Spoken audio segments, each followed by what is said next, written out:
piedra? Sí, todo. Martín, levanta la mano en toda esa parte. Ahora voy con la positiva, Martín. Vamos a ver cuántas veces levantar la mano. Pero todos hemos pasado por ahí. Yo hasta le confesaba yo el día de mi cumple, y eso le decía que yo he pasado por ganas de colgarme de una sábana en mi casa hace muchos años, de irme en el puente Telica, de estrellarme frente a un furgón mientras manejaba rumbo a Managua. También pasé por todas esas cosas, pero bendito sea el Señor, porque su promesa fue fiel y Él estuvo conmigo todos los días de mi vida. Él va a estar conmigo hasta el fin, en los días buenos, en los días malos, en los días difíciles. Y por eso le agradezco a Dios por esta familia de Gobernador del Rey, porque creo que a través de esta casa he experimentado el amor de Dios de una manera extraordinaria. Entonces déjeme decirle un versículo que es poderoso, ojalá que usted se lo pueda llevar y no lo olvide. Está en Deuteronomio capítulo 7, versículo 9. Deuteronomio 7, 9. Si lo ponemos en la pantalla, Deuteronomio capítulo 7, versículo 9. Dice la Escritura: conoce pues que Jehová tu Dios es Dios, y tiene un apellido Dios, ¿verdad? Dice Dios fiel. Diga conmigo, Dios fiel. ¿Por qué Dios es fiel? O sea, simplemente es una frase o es una realidad. ¿Por qué Dios es fiel? Dios es fiel porque Él guarda el pacto y la misericordia. ¿A quiénes? A los que le aman. ¿Y quiénes son los que aman al Señor? Los que guardan su mandamiento. ¿Y también quién más? Los que obedecen su palabra. O sea, sí, Dios es Dios de todos. La gente, usted habla con la gente y la gente dice: pues si el mismo Dios que me hablas es el mismo Dios que yo tengo. Sí, puede ser el mismo Dios, pero Dios en la vía de retorno dice que Él, Dios, es Dios fiel, que guarda el pacto y la misericordia. No dice a los que dicen que Él es Dios, sino a los que le aman y guardan sus mandamientos. Y este pacto cubre ¿a quién? Hasta 1000 generaciones. Es un versículo poderoso. O sea, que si yo soy una persona que amo a Dios y guardo sus mandamientos, por ende son bendecidos mis generaciones. Si yo le enseño mi WhatsApp en esta semana, mi hijo Alexander, el oftalmólogo, me estaba llamando: papá, quiero comprarme un carro. Y mira, y como siempre, mi hijo es de los que no toma una decisión por su vida, sino me llama por teléfono para que yo le dé una direccionadita. Entonces él estaba viendo que un carro, que así, que allá. Yo le di unos consejos y al final él se compró el carro, un carro Yaris 2017, ¿verdad? Muy hermoso el carro, y me mandó el video. Y entonces yo le escribí, me dice: papá, ya lo tengo, me compré el carro. Y entonces yo le escribí y le dije yo: bueno, qué bueno que te has esforzado, qué bueno que has trabajado duro, ¿verdad? Pero le dije yo: déjame decirte que no te puede ir de otra manera, porque yo creo que el Dios que yo sirvo y por 25 años he servido es un Dios de pacto de 1000 generaciones. Así que a causa de mi decisión ya hay tataranietos que le tiene que ir bien en la vida, no porque yo lo diga, sino porque su palabra dice que los que aman a Dios y guardan sus mandamientos, el pacto y la misericordia del Señor. ¿Qué quiere decir el pacto y la misericordia? El pacto es los compromisos que ellos tomen con Dios. Pero dice que aún si ellos fallaren, la misericordia de Dios aparecerá, aún cuando no sean merecedores nuestros nietos y nuestros bisnietos y tataranietos. Cuando caigan en una situación que no sean merecedores, va a aparecer la misericordia de Dios, que va a estar por encima de cualquier acción que ellos puedan tomar, de tal forma que nuestro Dios es un Dios generacional. Yo no tengo duda de que nietos que no conoceré y bisnietos que no conoceré ya son benditos a causa de estar acá y predicando la palabra. O sea, esto no es venir a predicar, ser un predicador o ser una persona que se congrega, sino que detrás de todo esto hay un conocimiento de Dios tan especial, porque Él nos ama y ama a nuestros hijos y a los hijos de nuestros hijos, y eso no lo podemos nosotros evitar, porque Dios es Dios ¿de qué? De pacto. Dios es Dios del pacto, que nos bendice hasta 1000 generaciones. Es fiel a su alianza. Y Isaías 12:2 tiene otra palabra que es muy poderosa. Le estoy dando mis tesoros escondidos, mis versículos escondidos. Isaías 12:2. Así tiene que tener usted algunos para el día duro, para el día difícil. Isaías 12:2. 12:2. El siguiente hijo. He aquí, Dios es salvación mía. Me aseguraré y no temeré. Eso es poderoso. O sea, el miedo puede venir, hay retos y desafíos que pueden llegar a mi vida, hay situaciones muy complejas que pueden venir a mi vida, pero dice la Escritura, me aseguraré y no temeré, porque mi fortaleza y mi canción es Jehová, quien ha sido salvación para mí. Pero ¿cuál es el asunto? Que tenemos que creerlo. Y muchas veces actuamos como que no lo creemos.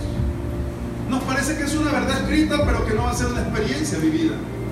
Y allí es donde nosotros estamos fallando. Porque la verdad, la palabra de Dios no es solamente una palabra escrita, es una palabra que toma vida cuando yo la pongo por obra y viene la evidencia de que Dios es un Dios real, es un Dios fiel. Y en Hechos 20:35, Hechos capítulo 20, verso 35, es una frase bien poderosa que también la tomé para mi vida hace muchos años. Hechos 20:35. En todo les he enseñado que trabajando así se debe ayudar a los necesitados y recordar las palabras del Señor Jesús que dijo: más bienaventurado es dar que recibir. Más benévolo es, más bueno es, más extraordinario resultado produce cada vez que tú estás dispuesto a dar más que a recibir. Lo que le estoy diciendo es algo que Dios me mostró para el día de mi cumpleaños, que no lo hice, pero el Señor me mostró en una visión, en un sueño, de que yo estaba puesto en pie y había alrededor de mí muchas jovencitas, así como de la danza, con banderas, en donde decía, es mejor dar que recibir, en donde Dios me decía, cuéntales a todos que puedan ver de qué has rodeado tu vida para poder ver el resultado que de alguna manera te he permitido alcanzar. Porque son esas banderas, son esos estandartes que rodean tu vida, tus decisiones, los que van a hacer que en ti haya una vida nueva y una vida diferente. Así que si tú trajiste una semilla hoy, es mejor dar que recibir. No la trajiste, vuélvelo a intentar y el próximo 31 de diciembre tendremos una nueva oportunidad de parte de Dios. No hay crisis en el reino, no hay deudas que pagar en gobernadores del rey. Lo hacemos porque la palabra de Dios es verdad y queremos practicarla a fin de que sea evidente en todo lo que emprendamos. Así que eres un bienaventurado. Aleluya. ¿Por qué no le da una sonrisa y un abrazo al que tiene al lado? Vamos, denle un abrazo a alguien que tiene al lado. Apriételo. De repente alguien no quiere escuchar una palabra, necesita el abrazo de alguien, una sonrisa de alguien. La vida le ha puesto cara de limón, amarga, pero usted tiene la cara que el Señor quiere que usted realmente tenga. Decía mi amigo José Enrique, tú no eres el dueño de tu cara porque Dios te la puso así, pero eres responsable por ella. Así que ponle buena cara a tu hermano. Aleluya. Bendito sea Dios. Vamos a bajar un poco la música, muchachos, por favor. Un poquito la música menos. Más bajito todavía. Aleluya. Y ahora sí, déjeme, ya puse mi cronómetro, no se pongan nerviosos, así que tenemos un tiempo nada más para hablar. Saludamos a toda la gente hermosa, linda, que nos ve a través de Facebook, ¿verdad? Los amigos de diferentes naciones. Bendigo a todos aquellos que se tomaron un tiempo para saludarnos el día viernes 24. Me comprometo que cuando los visite en su nación voy a llevarles un pedazo del pastel del viernes, ¿verdad? Vamos a ver cómo hacemos porque llegue bien, pero nos alegramos. Gracias a José Enrique, gracias a toda la gente hermosa de Estados Unidos, a Federico en México, pastora Orella también, que estuvo saludándonos, a Ana en Costa Rica, y bendiciones a todos, y esperamos que la palabra de hoy sea poderosa, edificante. Lo hago así porque así vi a mi papá hace rato en el Facebook, ¿no? El apóstol Gumercindo estaba ahí abriendo, y entonces él dice eso, entonces yo también lo digo, ¿no? Porque hay que aprender de alguien. Viene que tenemos acá, dice una persona que nos visita por primera vez, dice que es Sonia Mercedes Parajón. Sonia Mercedes Parajón. Sonia, ¿dónde estás la Sonia? Sonia, qué alegría me da verte.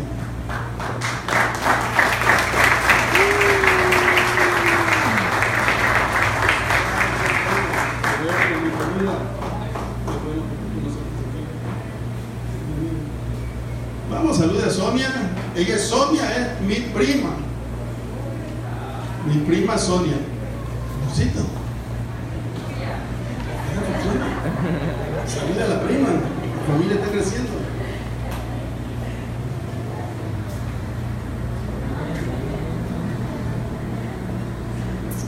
Aleluya.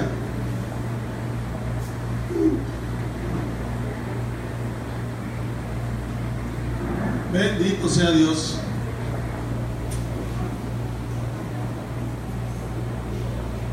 Hablando hoy en la Paz Centro acerca de, estábamos sumando a todos los miembros de mi familia que ya vienen a la iglesia, y sacábamos la cuenta y mirábamos que hay un buen porcentaje, somos un buen porcentaje en la casa de nosotros. Los lindos seguimos creciendo. El domingo pasado vino mi tío Víctor, y hoy pues tenemos a Sonia, mi prima, de verdad. Que en mi etapa de juventud con Sonia, ¿verdad? Pues éramos de los que nos íbamos, yo no sé si te acordás cuando íbamos a bailar allá, ¿a dónde era que íbamos? Al gimnasio, ¿no? Ella me llevaba al gimnasio, vamos primo, me llegaba a sacar y me llevaba a bailar al gimnasio, ¿verdad? Entonces todas las de la buena cosa conmigo, mi prima Rosa, mi prima Sonia, todos los que hemos andado en ese rollo, ahora estamos en este lado, y de verdad que es una alegría para mí. Yo siempre lo digo, sí es hermoso que la gente se convierta y venga a la casa del Señor, pero no sabe cuánta alegría y honra me da tener a papá, a mi hermano, a mi hermana, a mi tío de repente que viene por acá, a mis sobrinas creciendo en la obra, y siento en mi corazón la convicción de que toda mi casa y toda mi familia va a venir a los pies del Señor para transformar sus vidas, ¿verdad? Para transformar la vida. Y esa es la jornada que estamos empezando hoy acá. No vamos a parar de acá hasta el mes de diciembre. Nuestra iglesia se va a mover en algo que se va a llamar evangelismo invasivo. ¿Qué significa?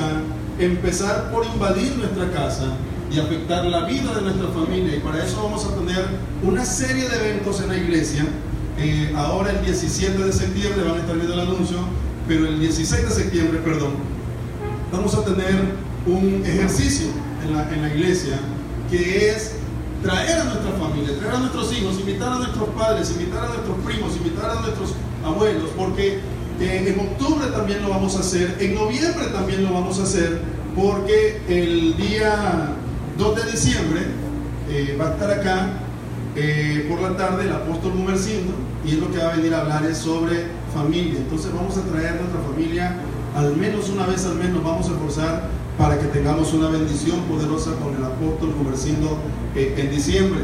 Y también el día sábado, el día viernes 30 de noviembre, vamos a estar en Chichigalpa, que es un evento también para la familia en Chichigalpa. Y nosotros vamos en septiembre a predicar en septiembre, octubre a Chichigalpa, para tratar de hacer un poco lo que queremos hacer con el apóstol. El día 1 de diciembre va a haber una reunión, una cena para matrimonios. Vamos a hablar con el apóstol para que todos los matrimonios y todos aquellos que se quieran casar antes de que termine el año, ¿verdad? ¿Cuántos se quieren casar antes de que termine el año? Aunque no tengan novio, Dios es sobrenatural, ¿no? Porque mi novio tengo, no importa, María no tuvo marido y tuvo hijos, ¿verdad?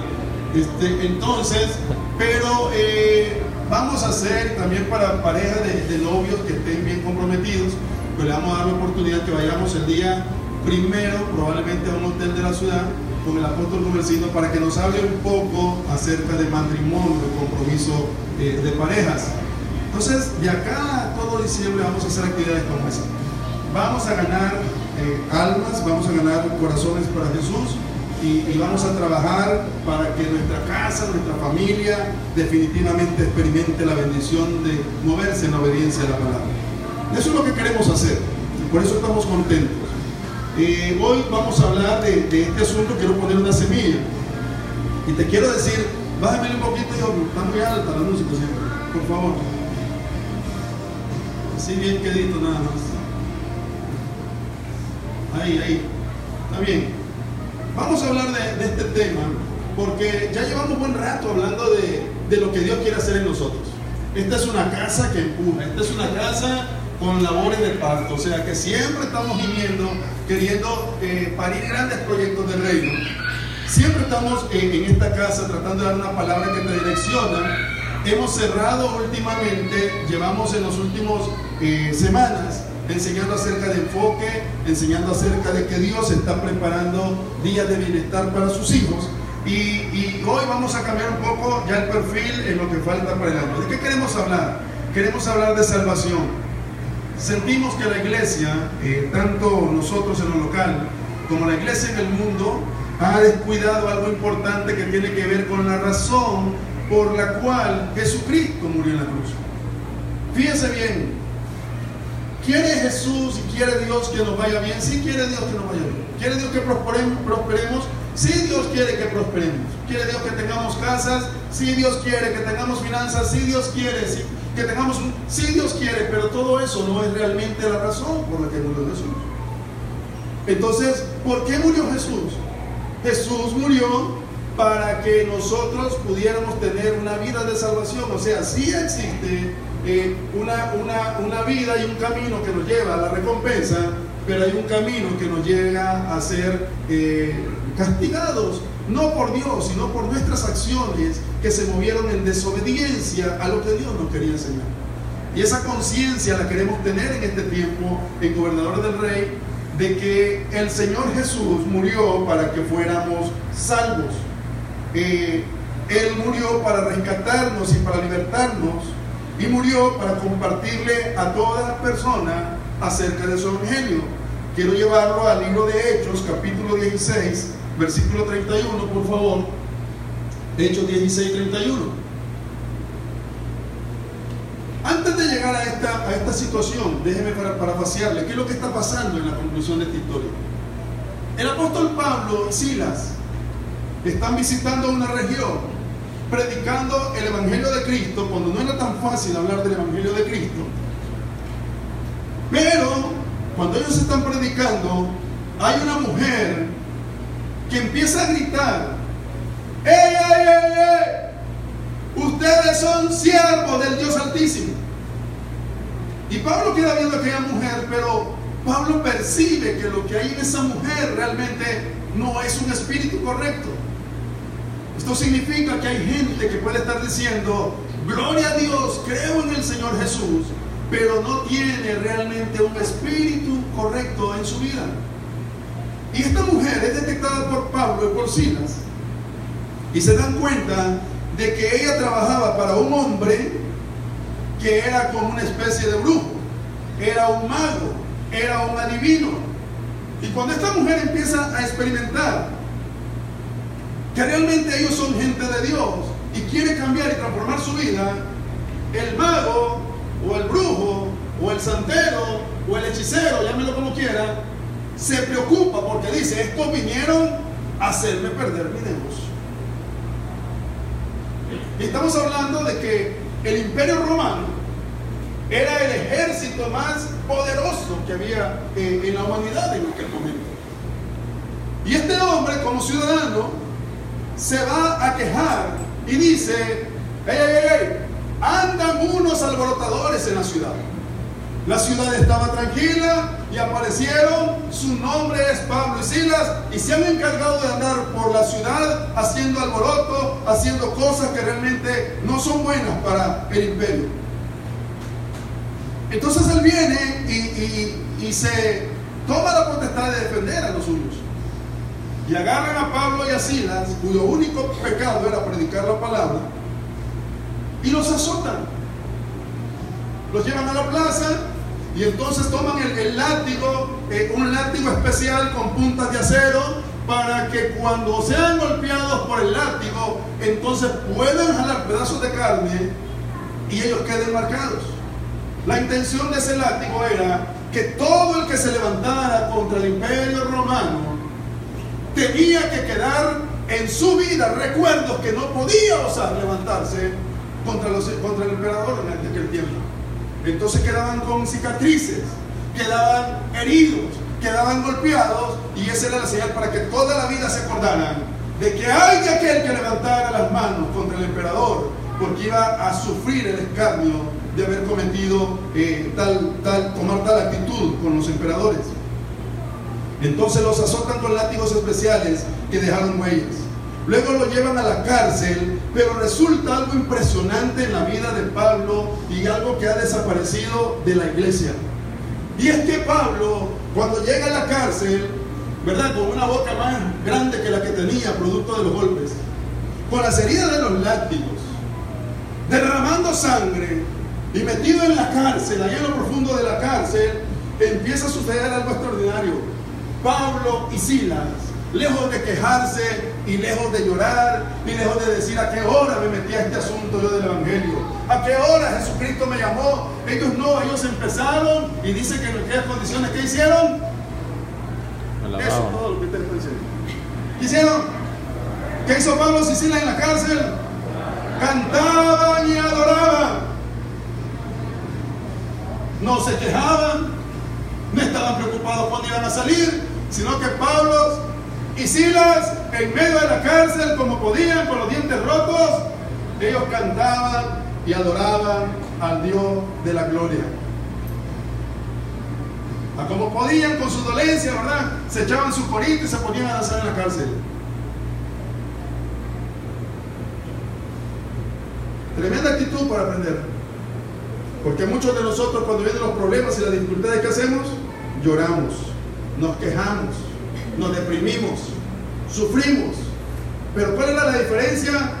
Que Pablo tenía una convicción tal en su corazón que Dios estaba con él y que no había precio que no estuviera dispuesto a pagar para poder decirle y anunciarle al mundo que necesitaban en su corazón a Jesucristo para que fuera evidente una vida nueva que estaba más allá de la preocupación que podía tener la carne. Ellos adoraron en la cárcel. Eran visibles en ellos las heridas, los golpes, pero él alababa y cantaba. Y ocurrió algo extraordinario. ¿Qué ocurrió? Empezó un temblor y las cárceles se abrieron. Y dice la historia que el centurión, ¿quién era el centurión? Era el representante del gobierno de esa época.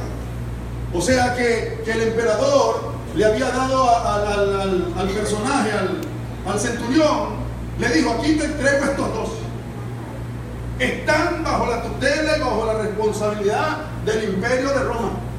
Y te los entrego y tú te haces responsable por ellos. De tal manera que este hombre sabía que Pablo y Silas no podían escapar de la cárcel. Porque escapar de la cárcel significaba que lo iban a matar y que hasta ahí iba a llegar su vida.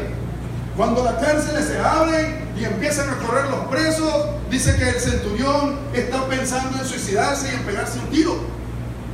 ¿Por qué? Porque dice: cuando vengan los romanos, cuando vengan los del imperio, van a descubrir que les fallé y ellos no perdonan, me van a pasar la factura, me van a matar, de tal manera que mejor me mato yo. Y en ese preciso momento aparece Pablo y Silas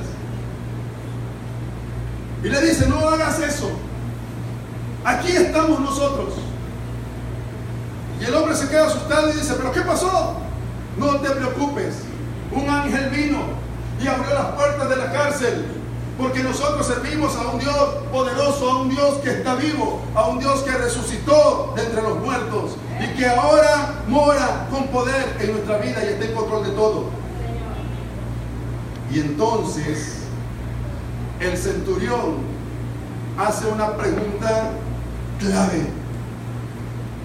Les dice: ¿qué debo hacer yo también para tener ese Jesús en mi corazón? Él representaba una nación, representaba a Roma.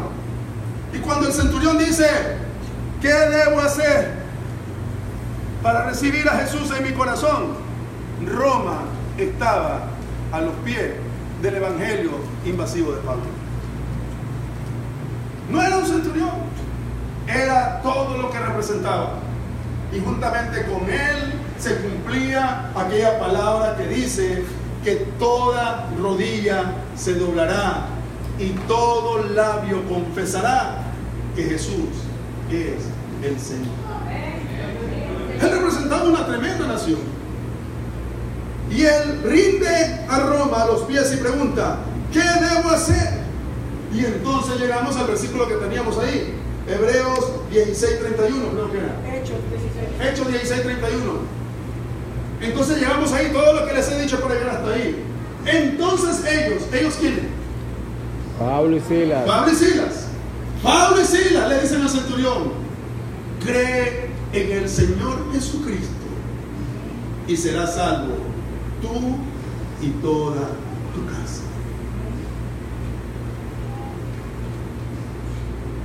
¿Qué debo hacer? Creer en el Señor Jesús. Creer en el Señor Jesús significa que así como ese centurión se doblegó y representaba a Roma, significa que creer en el Señor Jesús es que tú vas a creer en sus mandamientos, tú vas a creer en sus preceptos, tú vas a creer en sus principios. Y cuando tú crees y los respetas y los practicas, entonces dice: el secreto es creer en Jesús, y entonces alcanzará la salvación tú y también aparecerán todos los de tu casa.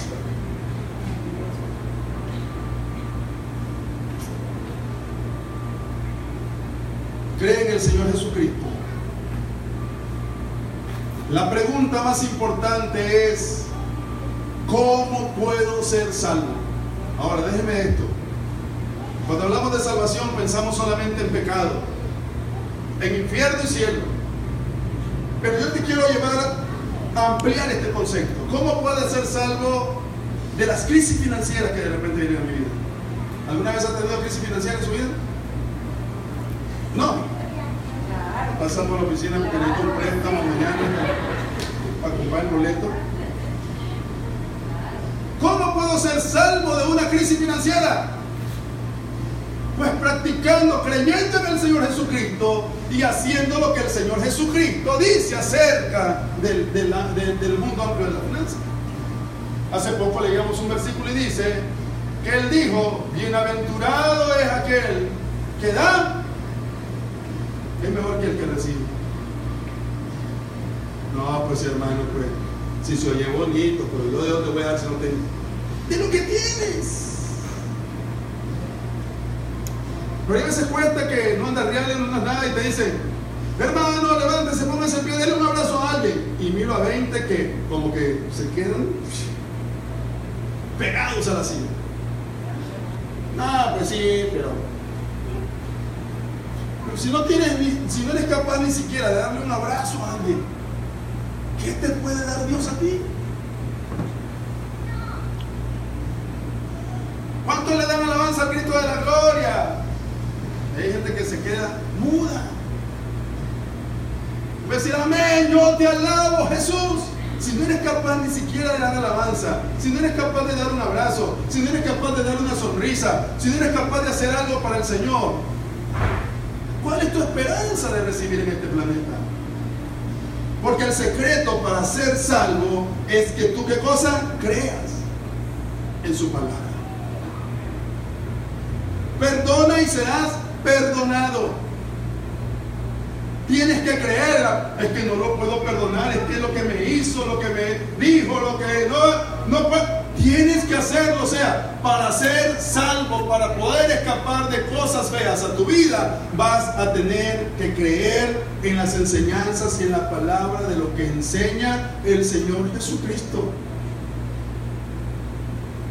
¿Cómo puedo ser salvo de una crisis financiera? Respeta principios financieros. Haz conforme la palabra dice que tienes que hacer.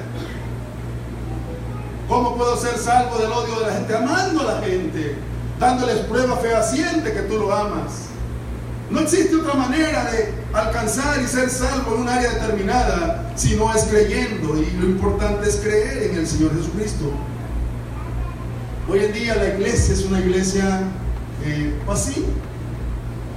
Hay un video que sale en YouTube, que fue la conferencia que yo di en Monterrey este año, y hoy me lo recordaba Hansel, allá en La Paz Centro, me decía: oye, apóstol, ¿y cuándo va a dar la enseñanza que dio en Monterrey acá?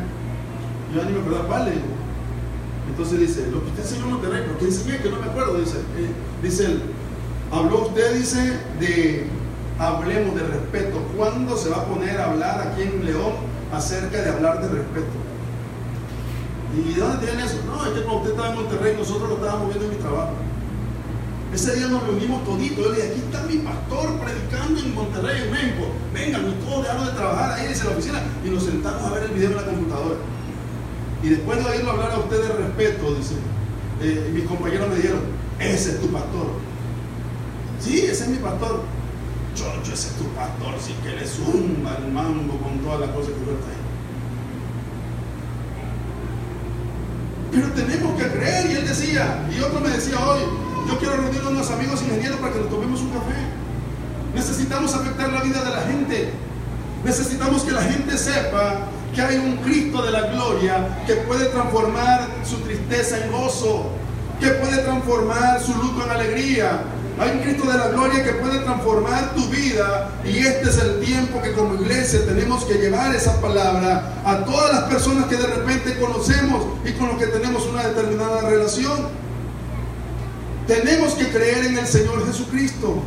Pero ¿dónde quedó esa pasión de la iglesia?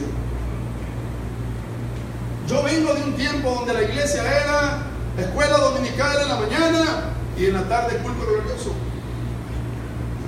Vengo de una iglesia donde el lunes había reunión de líderes, el martes reunión de hombres, el miércoles reunión de la familia, el jueves la casa de oración, el viernes, el sábado y el domingo. Si no había nada, se inventaba en la iglesia para estar en la iglesia. Y nos gozábamos. Y no teníamos equipos de sonido como hoy, no había computadora, no había internet, no había grupo de danza bonito. Era aquella guitarra, aquella cacharra, pum, pum, pum, pum. Así, así, así, pum, pum, pum, así, así, así, así se alaba Dios.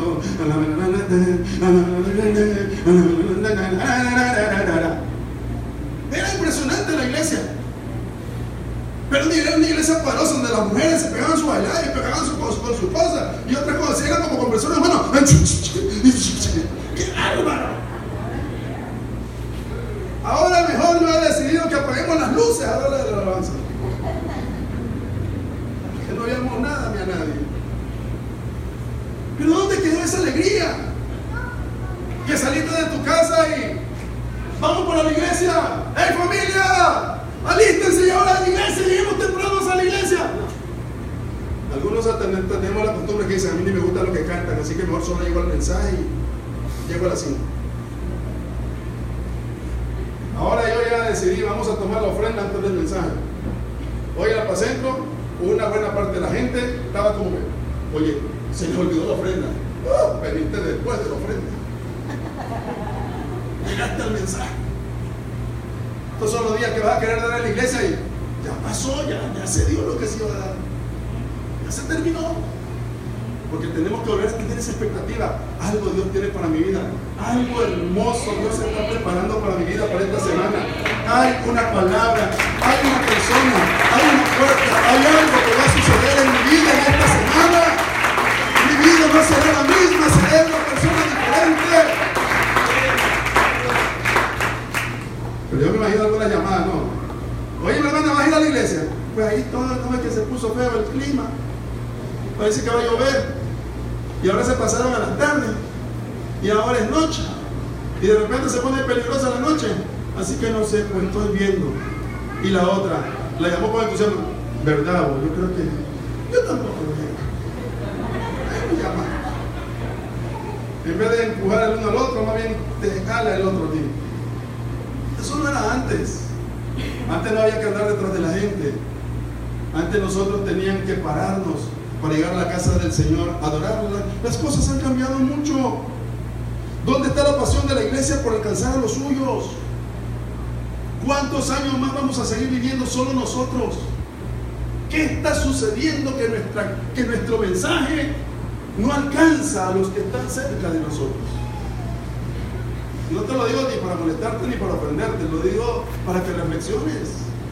Pero esa mujer que vive contigo, ese marido que vive contigo, esos hijos que criaste desde pequeño, esa mamá que te formó, que te educó, ¿por qué tu evangelio, la fuerza de tu evangelio no es capaz de afectar a tanta gente que está cerca de ti? Ese compañero de trabajo, esa compañera de estudio. Algo está sucediendo. Hemos perdido la carga que tenemos que sentir de la gente que no conoce a Cristo y que se va sin Cristo. Dígale a su vecino, el cielo es real. Y ahora dígale, el infierno también. Hay gente que dice, el infierno está aquí. No, hombre, esto no es nada comparado. Lea la Biblia y se va a dar cuenta qué es lo que se dice del infierno. Pero el cielo es real y el infierno también. ¿Dónde está la carga por los perdidos? Por los que mueren sin Cristo. Dejemos de estar con que hoy esto no me gusta. ¿Por qué lo hacen así? Es que el fulano me quedó viendo mal. Es que no me dieron un abrazo. Es que el pastor todo lo que dijo era contra mí. Y empezamos una lucha. ¿Dónde está la carga por las personas que se están muriendo sin Cristo? ¿Dónde está esa carga? ¿Cómo hacemos del evangelio un evangelio invasivo? Sabiendo que nosotros, que tú y yo, cuando Dios nos creó, nos hizo un hombre y una mujer buena. Vamos a ir a Génesis capítulo 1, versículo 31. Libro de Génesis capítulo 1, versículo 31. Génesis 1, 31. Y vio Dios todo lo que había hecho. Y he aquí que era no solamente bueno, era bueno en gran manera.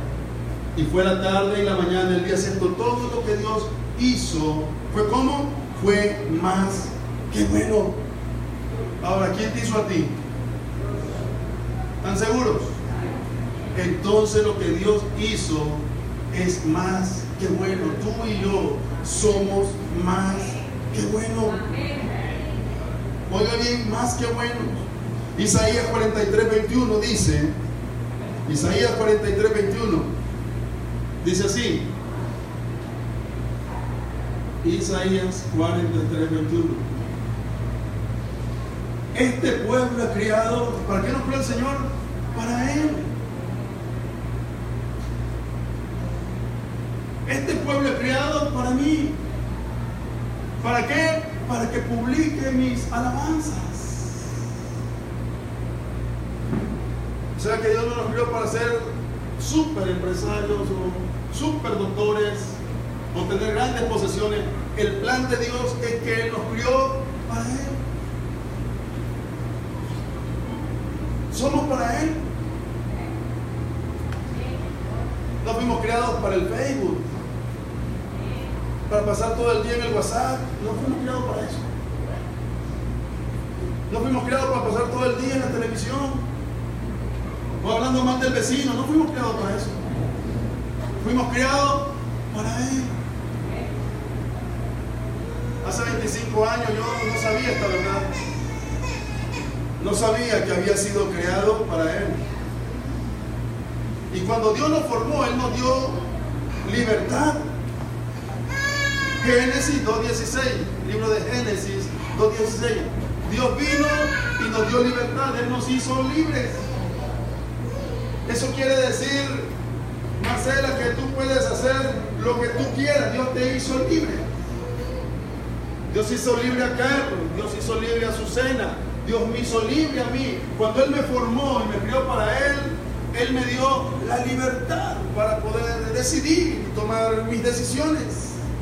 En esta palabra dice, y mandó el Señor al hombre diciendo, de todo el árbol del huerto podrás comer. O sea, come de lo que te parezca. No hay ningún problema con que comas de lo que te parezca. Puedes comer de todo. Crió el trabajo no como castigo, lo crió como bendición. Génesis capítulo 2 versículo 15. Hay gente que cree que el trabajo es un castigo. Yo recuerdo gente que me decía: ¿no has escuchado la canción esa que está sonando por ahí? ¿Cuál? La del negrito del batey. ¿Por qué? Le digo: porque el negrito del batey así decía, ¿no? ¿Cómo decía, bebé? ¿Cómo era? A mí me llaman el negrito del batey, porque el trabajo es para mí como enemigo. El trabajar yo se lo dejo todo el güey, porque el trabajo hizo Dios como castigo. A mí me gusta. Que se alegró. Y crecimos así, como que el trabajo es castigo. Todos queremos trabajar, pero cuando nos dan trabajo el primer día, ya que nos levantamos, como que nos pegaron fuego con el trabajo. Tomó pues el Señor Dios al hombre y lo puso en el huerto del Edén. ¿Para qué? Para que trabajara, para que lo labrara y para que lo cuidara. Entonces, bendito quien tiene un trabajo. Génesis dio 18. Mire cuántas cosas el Señor nos dio. Génesis 18.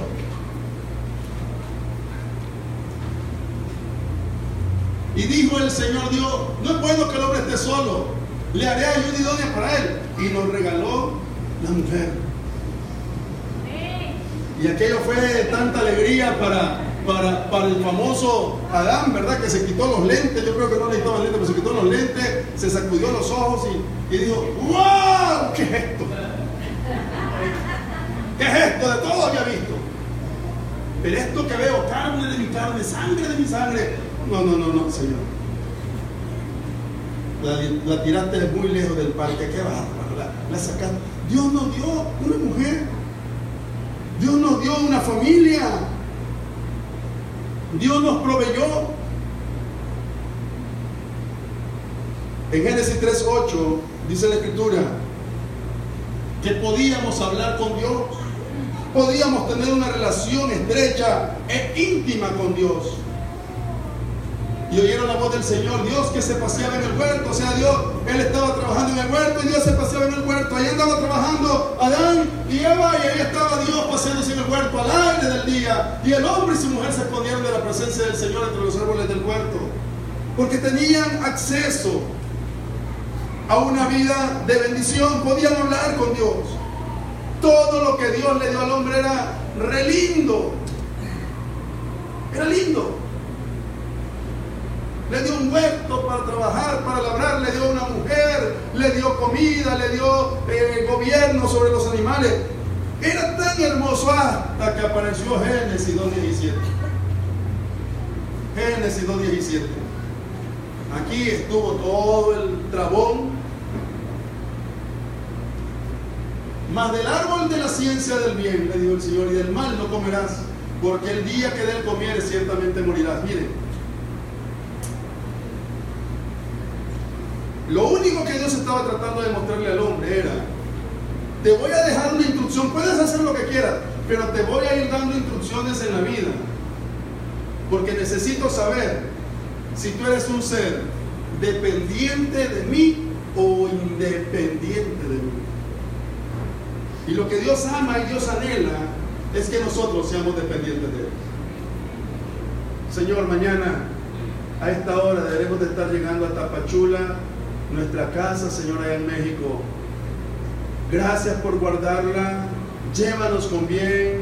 En tus manos estamos, Señor. Y si es tu voluntad, sabemos que a esta hora estaremos temprano en casa, si es tu voluntad. Gracias, Señor, porque dicen que mañana empezaré a trabajar. Gracias porque tú lo haces. O sea, vivir una vida de dependencia, no una vida de independencia. Lo único que hizo Dios en Génesis 2:17 fue mostrar si el hombre podía vivir en dependencia de Dios. De todo puedes comer, de todo puedes hacer. Solo una cosa te voy a decir: del árbol de la vida no comas. ¿Y qué hizo el hombre? Comió. Y le dijo, y si comes morirás. Y no le habló de una muerte física, sino que le dijo, todo lo que toques no prosperarás en tu vida y no irás en ninguna parte. De tal manera que después eso se complementó con aquella palabra que dice que realmente ni las hojas de los árboles se mueven, sino es por la voluntad del Padre. ¿Qué sucedió en nuestra vida? Vivimos de esa manera. Venimos, escuchamos la prédica, escuchamos el sermón, viene la palabra, hay una evidencia en la palabra. Pero cuando salimos de aquí hacemos con nuestra vida como nos da la regalada gana.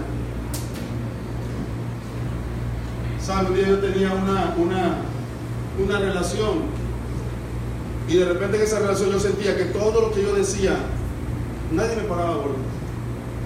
Yo no sé cuánto les pasa que de repente el marido le dice cosas a la mujer y la mujer hace lo que quiere. O la mujer dice cosas a su marido y el marido siempre hace lo que quiere. O le decimos cosas a los hijos y los hijos hacen como quieren. Yo recuerdo que una de las frases que yo ocupaba era: ¿sabes cómo me siento cada vez que te digo algo? Me siento como que fuera tu papel higiénico. Y Dios viene y nos habla y gloria a Dios, amén. Sí, la palabra lo dice, lo que Dios dice es verdad, pero cuando nos vamos, de repente Dios pasa a ser como un papel higiénico que no le damos importancia a lo que Dios está hablando en nuestra vida. Y fallamos en tener una vida de dependencia con Él, cuando Dios quiere que nosotros dependamos de Él. Llegó la prueba. Era una prueba de dependencia, no coman del árbol, era una prueba de dependencia.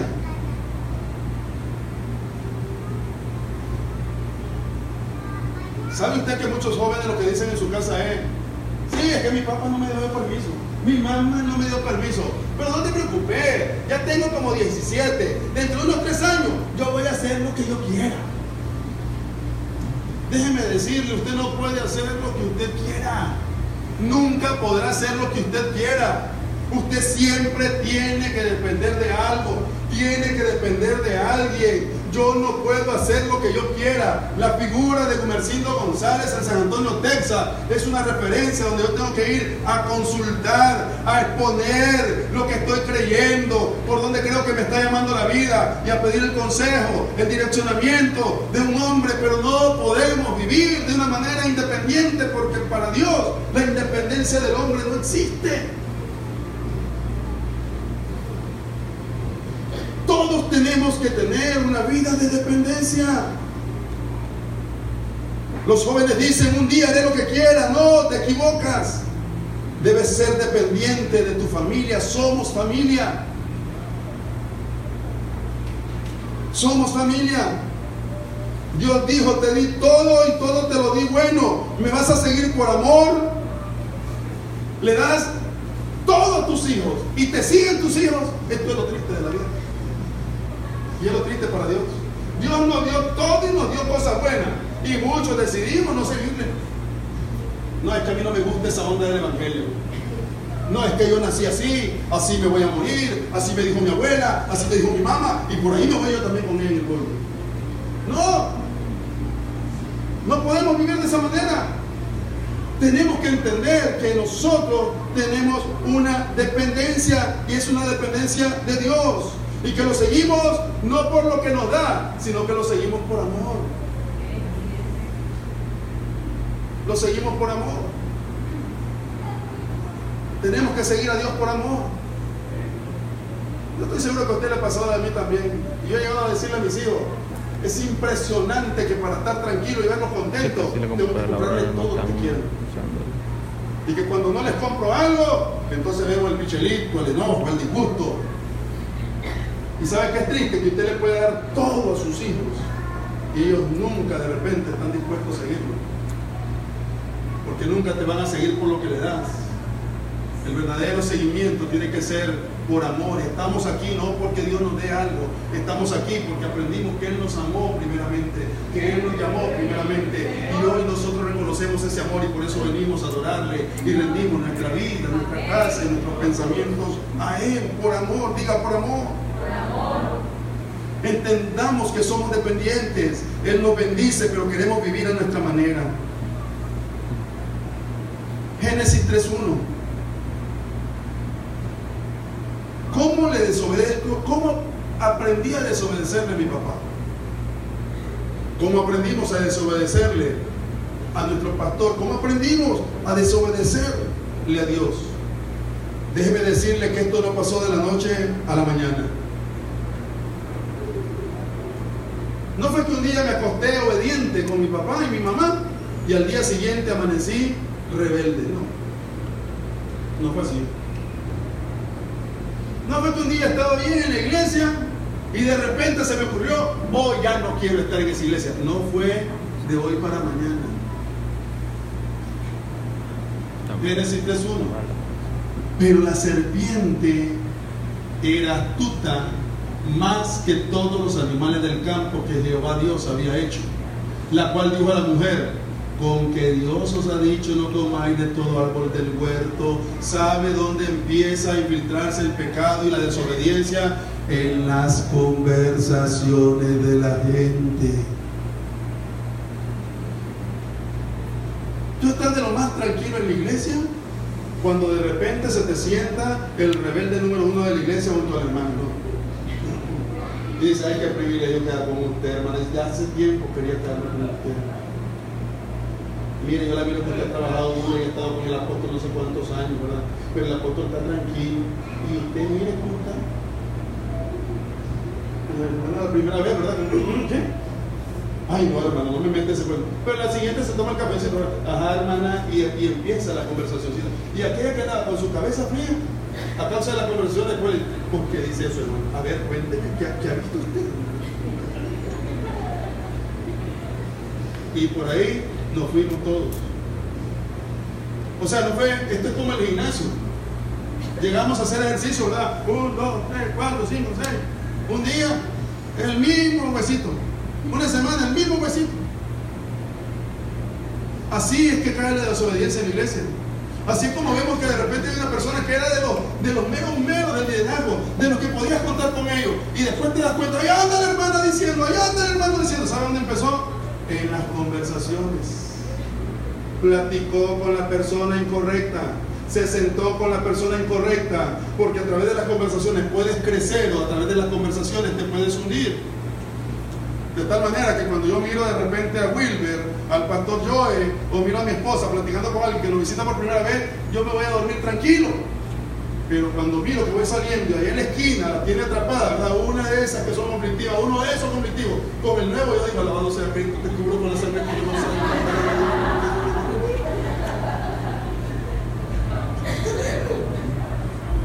Y viene gente con ganas de servir, viene gente con ganas de trabajar, pero se puso a beberse la Coca-Cola con las personas menos adecuadas.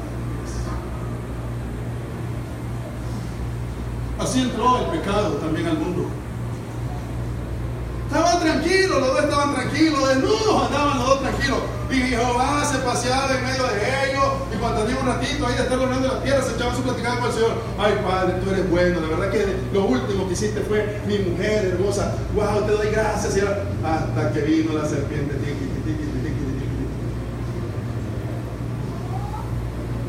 Diga a su vecino: ten cuidado con la serpiente.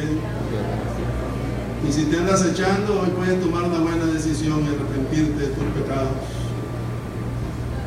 Porque siempre el pecado se infiltrará por las conversaciones. ¿Cómo empezamos a tomar licor? Vine yo de la cruzada, ¿verdad? Me hice brother de mi primo Ponchín y de Tito, el doctor Reales, y mi papá, que visitaba en ese tiempo, pues todos los lugares de la ciudad, ¿verdad? Todos esos tipos de lugares. Me dijeron un día: loco, echémonos una cerveza. No, fregué, ¿dónde vamos a ir? Vamos al Estelí, al rancho. No, fregué, llega mi papá. Ah, pues vamos allá abajo. Ahí también llega mi papá. Y allá arriba, allá va mi papá. ¿Dónde llega mi papá? Y entonces yo, ¿verdad? Tenía temor. Tenía temor. No fui la primera vez, pero la segunda, no, pues no sé dónde vamos, que vamos a ponerlo allá. Y mi papá, no, y ya creo que el Tito tenía un carrito, una camionetita celestita, ¿no? Que hasta ponerlo, yo no llega, mi papá no tiene carro ni moto, vamos a ponerlo. Pero uno le presta, o sea, yo nunca había pensado en beber. ¿Pero cuál fue el pecado? Que me dijeron una vez, 2 veces, le presté el oído 3 veces, 4 veces, imaginé la cerveza bien helada. La quinta me encontré con mi prima me la puso en la mano. La rosa. Mentira, prima, es que me gusta que la gente se dé cuenta que estás aquí. ¿Me entiendes? Pero todo vino a través de conversaciones. Si aprendimos a fumar, no fue que un día nos despertamos, ay, tengo ganas de un cigarro. Nos vimos adictos porque empezamos con que hay, probarlo un poquito. Ay, no, esto no me gusta porque no, la segunda es menos. Qué bueno, qué bien, y empezamos. O sea, así se infiltran las cosas. Primera de Corintios 15:33, mire qué hermoso dice la palabra acerca de este tema. Primera de Corintios 15:33. Primera de Corintios 15:33. No se equivoquen, las malas conversaciones corrompen las buenas costumbres. En tu casa te enseñaron valores, tu madre y tu padre te dieron un buen ejemplo, educaron bien a los hijos, pero las malas conversaciones corrompen las buenas costumbres que nos enseñaron en casa. Muchachitas que se casaron, que eran hijitas de casa, bien portadas, bien educadas, que terminaron siendo sucias de la boca y todo, porque con el personaje que se casaron empezaron a gritarles, empezaron a pelear, vienen de otra formación y empezaron a imitar las cosas de su pareja. Y ese tipo de conversaciones corrompieron todo el trabajo que una familia había hecho en la vida de esa joven. Las malas conversaciones corrompen lo que te enseña tu madre y tu padre. Sí, ya están viejos. No le hagas caso, nosotros somos jóvenes. ¿Vos crees que ellos también hicieron eso? Ah, no andes creyendo tanto en él. Bien, y empezamos y eso nos empuja a que nuestra vida cambie. Parece que doña Amelia algo de lo que dije. La vi que agachó la cabeza, doña Amelia. Las malas conversaciones corrompen lo que te enseña tu pastor. ¿Ya oíste? Ahí le agarra, está hablando y hoy va a hablar toda la tarde de la siembra, como lo que no vamos a dar. Ahí vas a ver de aquí, si eso es lo que no me gusta, y empieza. Cuando les digo 1000 veces, no escuchan bien, si quiere dar de, si no quiere dar no de. En gobernadores del reino hay crisis, en el reino no hay crisis. Eso es para que usted sea bendecido y sus generaciones, hasta sus 1000 generaciones sean bendecidas. No pasa nada, siga viniendo. Pero se queda con una, ¿ya viste? Y por eso me siento mal, porque en otra iglesia, y empieza la conversación empieza a contaminar a Raimundo y a todo el mundo.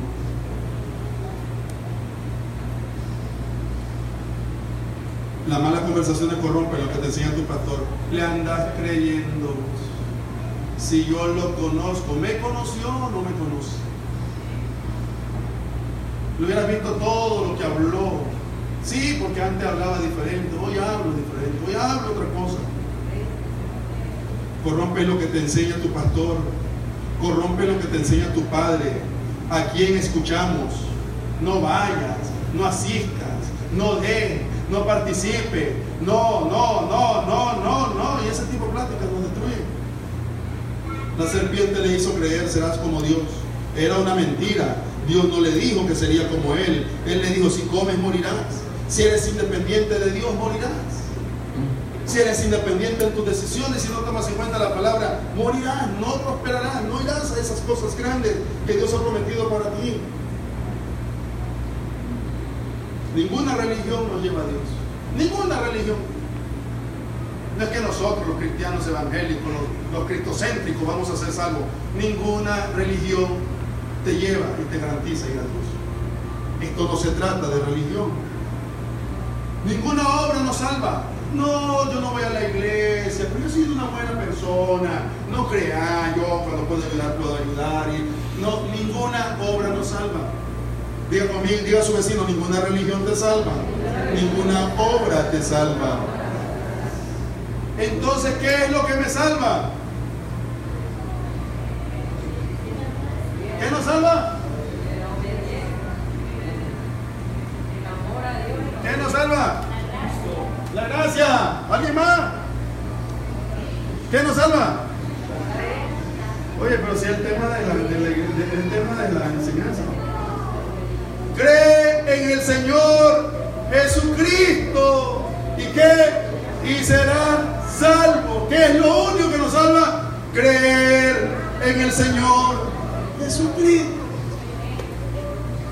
Y creer en el Señor Jesucristo es creer en lo que dice su palabra, es creer en sus mandamientos, es creer sus principios, es creer sus preceptos, es recibir y poner por obra sus instrucciones. Y entonces seremos salvos de todo acecho de crisis financiera, seremos salvos de todo acecho de crisis de salud, seremos salvos de toda crisis espiritual. La depresión no va a tomar control de nuestra vida, el desánimo no nos va a gobernar, la pobreza no tomará control de nuestras acciones. ¿Cómo? Cuando creo en el Señor Jesucristo. ¿Y cómo creo? Cuando respeto lo que el Señor Jesucristo enseña en su palabra. Sí, solamente nos salva creer en el Señor Jesús. Déjeme terminar. Crecí, yo no sé cuántos crecieron escuchando esto, pero yo crecí escuchando una frase como esta: todos los caminos conducen a Roma. ¿Cuántos han oído decir esa frase de repente? Todos los caminos conducen a Roma. Muchos hemos escuchado decir, todos los caminos conducen a Roma, pero solo hay un camino que te conduce al Padre, se llama Jesucristo. Puede ser que todos los caminos conduzcan a Roma, pero solo un camino te lleva al Padre, se llama nuestro Señor Jesucristo.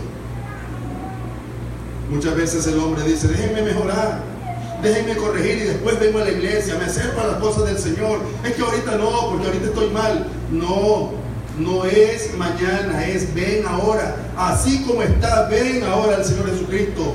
Jesús es el que te llevará al Padre. No, es que yo quiero cuando esté bien reafirmado. No, ya ahora, Él es el que va a hacer la obra en ti. Primera de Timoteo capítulo 2 versículo 1 al 4. Primera de Timoteo capítulo 2 versículo 1 al 4. Mire qué hermoso es tener a Jesús en su corazón y saber que estas cosas te guardan. Decía el apóstol en el libro de Timoteo: exhorto ante todo. O sea, los invito, los aliento a todos, ante cualquier cosa, los invito a que se hagan relativas oraciones, peticiones y acciones de gracia. ¿Por quiénes? Por los que nos hacen bien, por los que nos aborrecen, por todos los hombres. Si soy un hijo de Dios, debo de saber orar por todos los hombres. Ay, también por el que te dañó. También.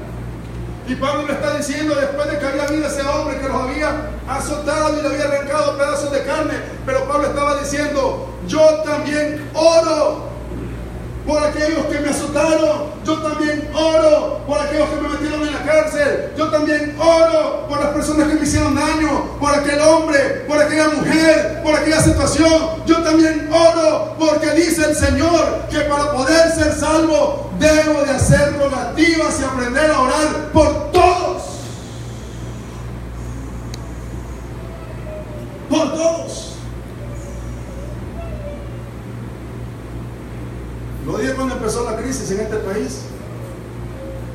Hermano, discúlpeme, no puedo usar yo una bandera de un color, no puedo. ¿Cómo que no puede? Soy un hombre de Dios y tengo que orar por todos. Por todos.